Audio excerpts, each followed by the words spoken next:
Good evening, everyone. Welcome to Weekend Update. I'm Michael Che. I'm Colin Jost. According to reports, Iranian hackers are launching sophisticated cyber attacks on hospitals and healthcare organizations. But the joke's on them because our healthcare system is so busted that nobody noticed. There is growing confusion over whether Israel being allowed to continue bombing Lebanon was part of the ceasefire with Iran. Ultimately, that decision comes down to the man controlling our military, Benjamin Netanyahu. In other big news this week, Israel and Hamas committed to their version of dry January.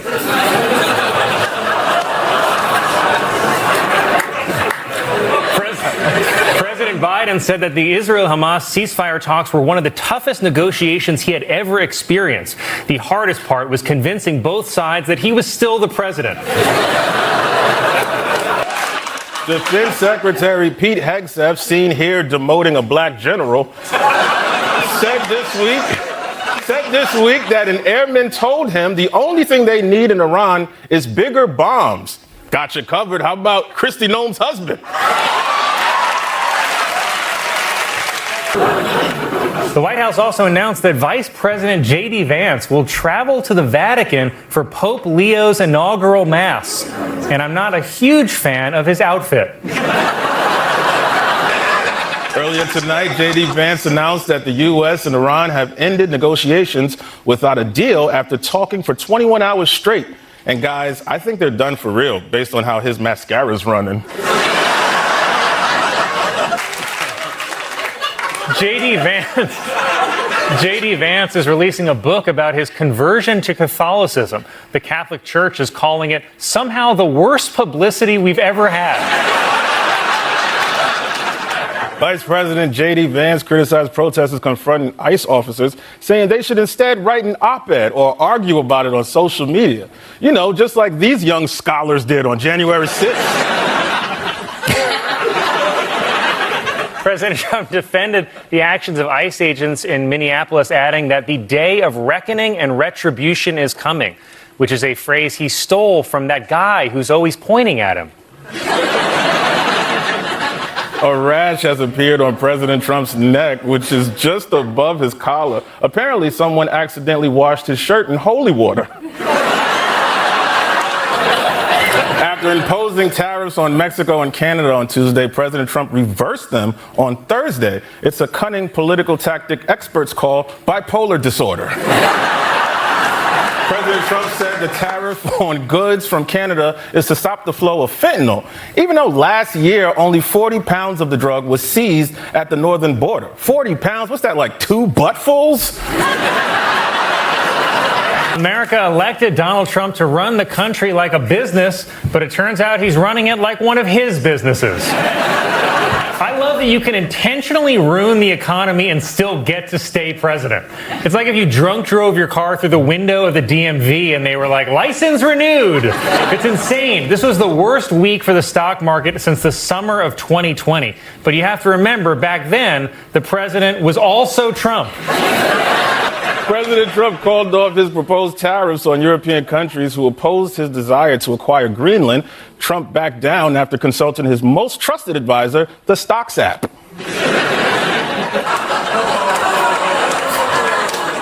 Due to the government shutdown, SNAP food benefits ran out of funds today, but the government still provides needy families with free food through the Second Amendment.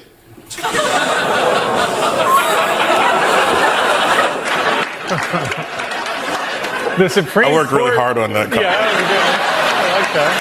I like that. The Supreme Court on Friday temporarily allowed the Trump administration to withhold SNAP benefits, including food stamps. And we actually have footage of Trump finding out he does not have to pay the benefits.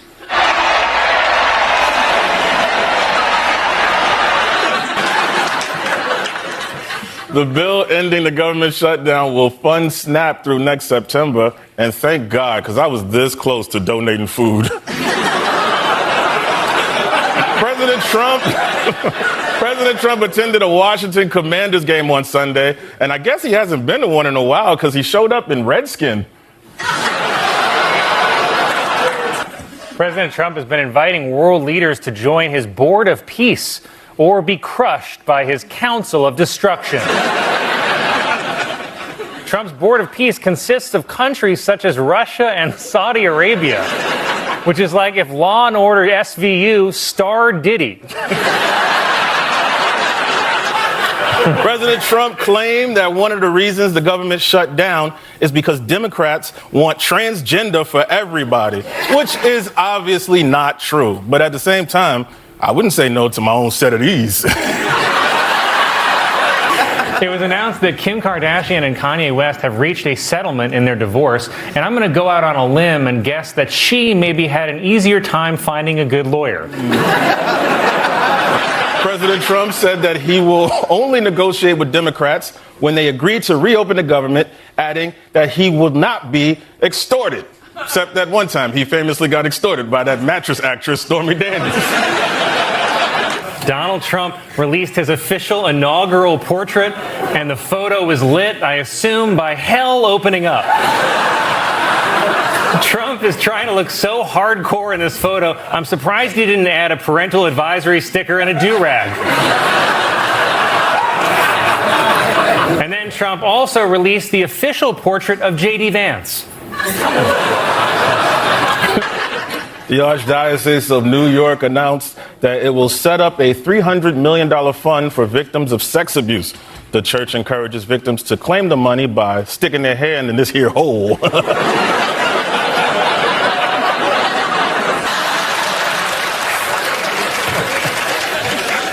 Officials in London announced that they will create a new national police force that's being called the British FBI. It will be run by the British equivalent of Kash Patel, Mr. Bean. Yesterday, Kamala Harris said she is thinking about running for president again. And I like her chances as long as she finally grows that penis.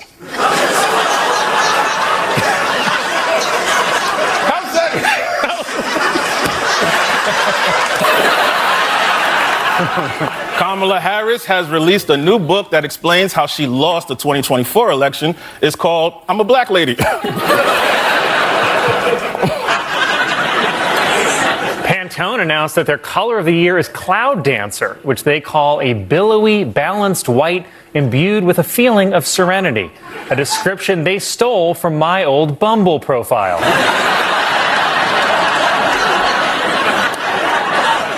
Netflix is producing a sequel to the 1990s Cosby Show spinoff, A Different World, about students at an HBCU, which of course stands for Help! Bill Cosby's Undressing! This week, America continued the delicate, sensitive debate over who will play this guy in the Netflix miniseries. After police arrested suspected CEO shooter Luigi Mangione, they found a note on him expressing anger at corporate America. Yet, he went to Starbucks before the shooting and then was caught at McDonald's. So perhaps his greatest crime was hypocrisy. And finally, a new documentary that analyzed Adolf Hitler's DNA shows he suffered from a disease which leads to lower testosterone levels, undescended testicles, and a micropenis, traits inherited by his secret grandson. Really hard to tell a joke now. A United Airlines pilot went into the captain to hug a passenger who had donated bone marrow to him, while a pilot on Spirit stole a sleeping passenger's kidney. New York City police say that they were able to get the smiling picture of the suspect after the man apparently was caught on camera at a local hostel flirting with a female employee whose name has been reported as Lucky S. Betchalive.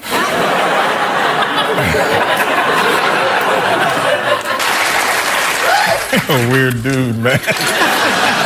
A judge has ruled that Luigi Mangione will not face the death penalty unless he has a pre-existing condition. Luigi Mangione has been placed in the same federal prison as Sean Combs. Said Combs, Christmas came early. To punish them for snitching. First of all, who looks at Yelp reviews of McDonald's? The only Yelp review of McDonald's should be, was open 5 stars. Everyone who went to high school with the alleged shooter said they were shocked that he could become an assassin, whereas everyone I went to high school with was shocked I didn't. Campaign finance records show that in the last 6 months, the super PACs behind Donald Trump spent $50 million on Trump's legal fees. And that's with the cheapest, worst lawyers on the planet. Can you imagine spending $50 million on the people who just lost you $83 million? I mean, this lawyer did such a bad job in court, I thought her actual name was Overruled Shutdown. Whoa! It was announced that Nicole Kidman and Keith Urban are separating after 19 years of marriage. I am saddened and shocked that a guy named Keith Urban isn't black. Chimpanzee researcher Jane Goodall has died at the age of 91. The family requests that in lieu of sending flowers, please throw feces. Okay. Health officials are reporting a surge in winter vomiting disease, which is better known as SantaCon. Arby's announced that they are adding a new item to their menu, steak nuggets. Although you can make your own steak nuggets by eating a bunch of Arby's.